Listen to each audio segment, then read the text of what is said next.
السلام عليكم ومرحبا بكم معايا في نكهة زهراء. اليوم جبت لكم طريقة اللي سهلة وبسيطة باش نصوبوا حريرة مغربية بنكهة زوينة وجديدة. جربوها وما غاديش تندموا. خليكم معايا باش نشوفوا الخطوات. نبداو على بركة الله. بسم الله.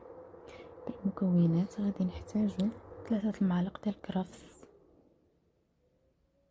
3 المعالق ديال قزبر ومعدنوس، 3 المطيشات يكون متوسطين، بصلة صغيرة محكوكة، حمص، صلصة طماطم، سمن، شعرية،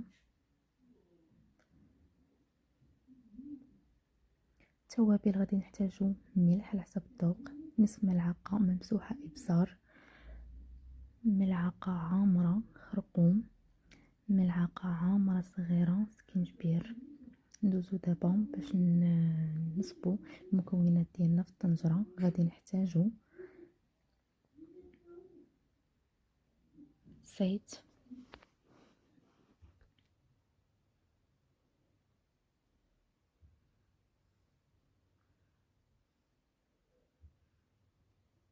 مطيشة، بصلة، حمص،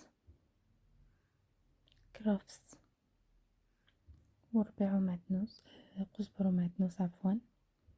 نخلطو كلشي، نضيفو التوابل، نشعلو عليها النار ونضيفو السمن،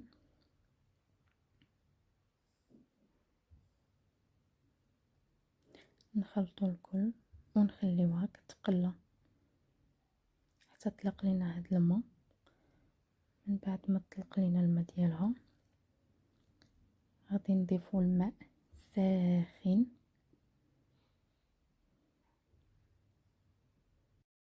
غادي نخليها تطبخ شويه ومن بعد غادي نزيد الطنجره ديالي. غير جربوها بهاد الطريقه وما غاديش تندموا. كنأكد لكم بلي كتجي بنينه ولذيذه.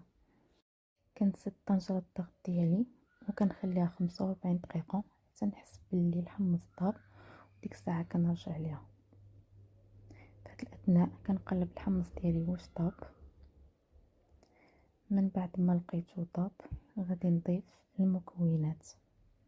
غادي نضيف صلصه الطماطم اللي خففتها بالماء اللي يكون ساخن طبعا. كل مكون كنضيفو كنعطيه حقه في الطياب، سواء صلصه الطماطم، سواء الشعريه، الدقيق. كل مكون كنعطيوه الحق ديالو في الطياب، يعني كنخليوه واحد المده وهو كيطيب. كنضيف الشعريه اللي تكون رقيقه وكنخليها حتى هي تاخد حقها في الطياب. كنحركوها باش ما تلصقش لينا لتحت.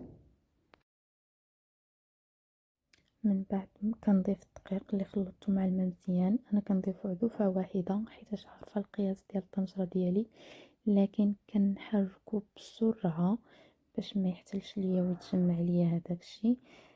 كنفضل انكم تضيفوه بتدريج. من بعد ما ياخد حتى هو حقه في الطياب كنزيد 2 معالق مخلطه من قزبر ومعدنوس وكرافس باش كيعطيو اللذه وكتبقى الشهد ديالهم، وكنخليهم يطيبوا مزيان.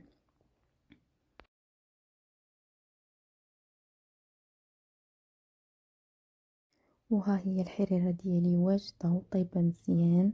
نتمنى تجربوها وتعجبكم وكتبوا لي رايكم في التعاليق، وما تنسوش تدعموني بلايك واشتراك في نكهات زهراء. نشوفكم في وصفات جديده ان شاء الله. نلقاكم على خير.